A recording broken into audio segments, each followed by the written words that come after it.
शांति और खुशहाली लाने के लिए केंद्र की मोदी सरकार ने एक ऐतिहासिक फैसला लिया और 5 अगस्त 2019 को जम्मू कश्मीर से अनुच्छेद 370 को हटा दिया गया।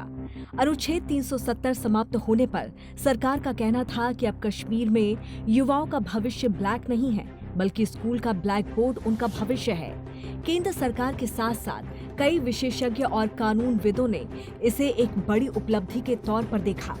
तो वहीं मोदी सरकार ने जम्मू कश्मीर से अनुच्छेद 370 के प्रभाव को खत्म करते हुए राज्य को 2 हिस्सों जम्मू कश्मीर और लद्दाख में बांट दिया। इसके साथ ही इन दोनों राज्यों को केंद्र शासित प्रदेश बना दिया गया।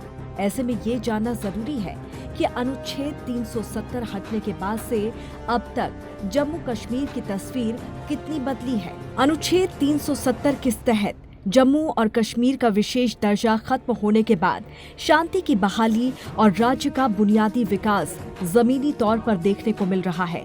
आतंकवादी घटनाओं में कमी दर्ज की गई है। साथ ही राज्य में बुनियादी विकास का ढांचा भी तैयार किया गया है, जो जम्मू कश्मीर जैसे संवेदनशील राज्य के लिए महत्वपूर्ण उपलब्धियों में से एक है। इसके साथ ही अलगाववादी ताकतों को भी पूरी तरह से कुचल दिया गया, जो कश्मीर को भारत से अलग करने की साजिश रच रहे थे।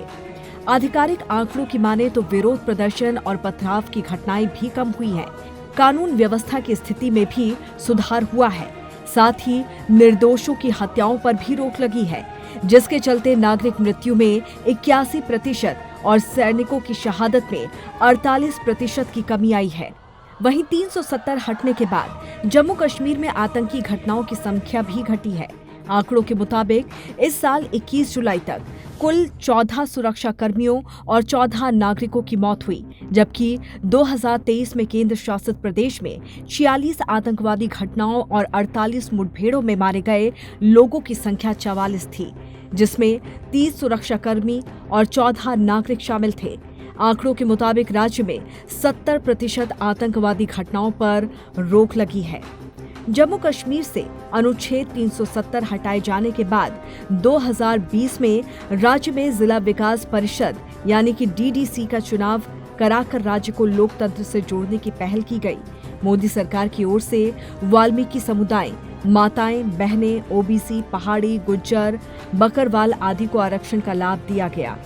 इतना ही नहीं, आर्टिकल 370 हटने के बाद राज्य में आर्थिक विकास को गति मिल रही है। निजी निवेशक कश्मीर में जमीन खरीदने और कंपनियां स्थापित करने में दिलचस्पी दिखा रहे हैं। जम्मू कश्मीर में औद्योगिक विकास को बढ़ावा भी मिल रहा है, जिससे रोजगार के अवसरों में वृद्धि होगी और इसका लाभ राज्य के लोगों को मिलेगा। साथ ही जम्मू कश्मीर में सदियों पुराने धार्मिक स्थलों का विकास राज्य के सांस्कृतिक पुनर्निर्माण की दिशा में अहम कदम है, जिससे पर्यटन के क्षेत्र में असीम संभावनाओं का द्वार खुलेगा। इसी कड़ी में इस साल अमरनाथ श्रद्धालुओं की संख्या में रिकॉर्ड तोड़ इजाफा देखने को मिल रहा है। हालांकि कई वादे अभी भी अधूरे हैं, जैसे कि आतंकियों की वजह से घाटी छोड़ चुके 60,000 कश्मीरी पंडित अभी भी वापसी की राह देख रहे हैं। केंद्र शासित प्रदेश बनने के बाद भी बेरोजगारी दर में सुधार देखने को नहीं मिला। 2005 में बेरोजगारी दर 21% थी, जो अब बढ़कर 35% हो गई है। आतंकी एक्टिविटी कम जरूर हुई है, लेकिन खत्म नहीं हुई। जम्मू में श्रद्धालुओं पर हुए हमले ने नए खौफ को जन्म दे दिया है। आखिरी विधानसभा चुनाव 2014 में हुए थे, तो वहीं सुप्रीम कोर्ट ने केंद्र को हर हाल में सितंबर 2024 में चुनाव कराने के निर्देश दिए हैं। केंद्र का दावा था कि भारी विदेशी निवेश होगा।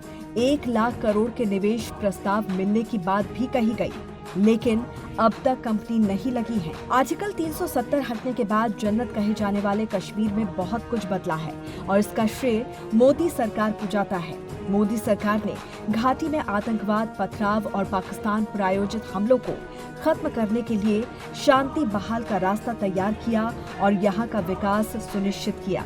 जम्मू कश्मीर में आतंकी घटनाओं में कमी केंद्र सरकार की आतंकवाद के खिलाफ जीरो टॉलरेंस नीति का ही नतीजा है।